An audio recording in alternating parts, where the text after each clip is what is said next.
बहुजन नायकों के इतिहास को समेटे 2025 का बहुजन कैलेंडर आ गया है। आज ही बुक करिए अपना बहुजन कैलेंडर।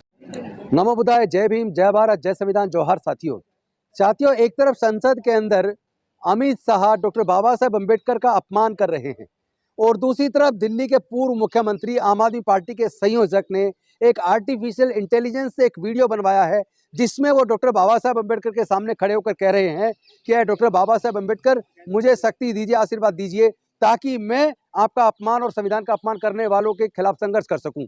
और फिर बाबा साहब उनको आशीर्वाद देते हैं।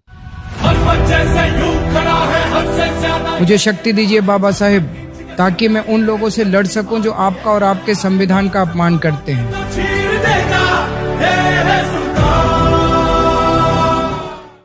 तो ये भी तो डॉक्टर बाबा साहेब अम्बेडकर का अपमान है कि आज से सही लगभग 2 साल पहले 5 अक्टूबर 2022 को जब 12,000 लोगों के साथ मैंने बौद्ध धर्म की दीक्षा ली थी और डॉक्टर बाबा साहेब अम्बेडकर की 22 प्रतिज्ञाएं दोहराई थी और भारतीय जनता पार्टी ने उसको एक बहुत बड़ा मुद्दा बनाया था, एक राजनीतिक मुद्दा बनाया था।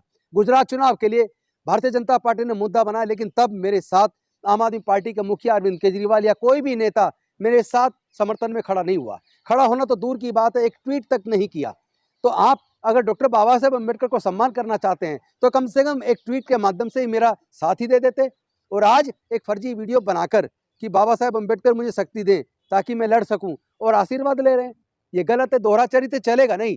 देश के लोग सब सच जान चुके हैं, ऐसे चलने वाला नहीं है। उधर संसद के अंदर डॉक्टर बाबा साहेब अम्बेडकर की प्रतिमा को हटाकर एक किनारे पे लगा दिया, उसके खिलाफ हमने इतना बड़ा आंदोलन किया, उस पर भी आपका एक ट्वीट नहीं आया, उस पर तो आप नहीं बोले, आपके लोग भी नहीं बोले। इसका मतलब आप डॉक्टर बाबा साहेब अम्बेडकर का दिल से सम्मान नहीं करते हैं। आप शहीद भगत सिंह की भी फोटो लगाते हैं, आप डॉक्टर बाबा साहेब अम्बेडकर जी की भी फोटो लगाते हैं, लेकिन शहीद भगत सिंह जी ने मैं नास्तिक क्यों हूं ये किताब लिखी, क्या काम कभी आपने पढ़ी है? डॉक्टर बाबा साहेब अम्बेडकर हमेशा संविधान की बात करते थे, सबको न्याय की बात करते थे, समानता की बात करते थे, सबकी स्वतंत्रता की बात, भाईचारे की बात करते थे। डॉक्टर बाबा साहेब अम्बेडकर संविधान को पढ़िए, वो किसी एक धर्म को बढ़ाने की बात नहीं करते, लेकिन आप करते हैं। ये तो दोहरा चरित्र है।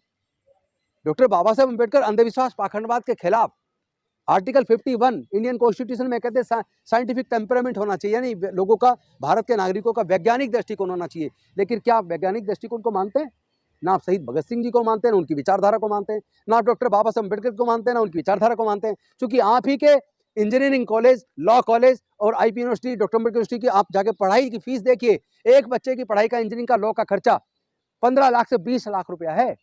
क्या दलित, पिछड़े, आदिवासी, गरीब तो छोड़ो, तमाम जनरल कैटेगरी के भी 75% लोग क्या 15-20 लाख का खर्च करके अपने बच्चों को पढ़ा पाएंगे? क्या उनकी पढ़ाई की व्यवस्था तो कर दो। यही तो मैं आपसे मांगता था कि गरीब बच्चों की पढ़ाई की व्यवस्था कर दो। आप 12वीं तक की बात करते हैं, 12वीं से ऊपर पढ़ने वाले बच्चों की भी तो बात कीजिए। आप क्या कोई स्कॉलरशिप 12वीं के बाद के लिए नहीं है, पहली 6वीं तक के लिए नहीं है?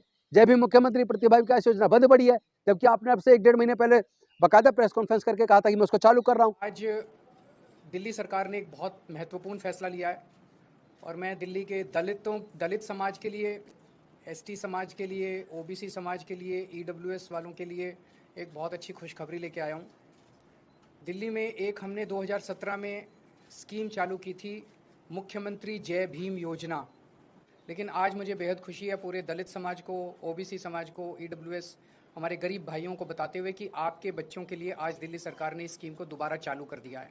लेकिन नहीं हुई। मैं इंतजार कर रहा हूँ आप कब करेंगे। मैं आपसे निवेदन करता हूं कि इस तरह के झूठे प्रपंच रचने के बजाय आर्टिफिशियल इंटेलिजेंस से बाबा साहब आपको आशीर्वाद दे रहे हैं, ऐसी वीडियो बनवाने की बजाय उनकी बात को मान लो। जो वो चाहते थे देश में नागरिकों को क्या क्या अधिकार मिलने चाहिए, उसको लागू करो, तब अच्छा लगेगा। अदरवाइज इस तरह की नौटंकी प्लीज बंद कीजिए अरविंद जी।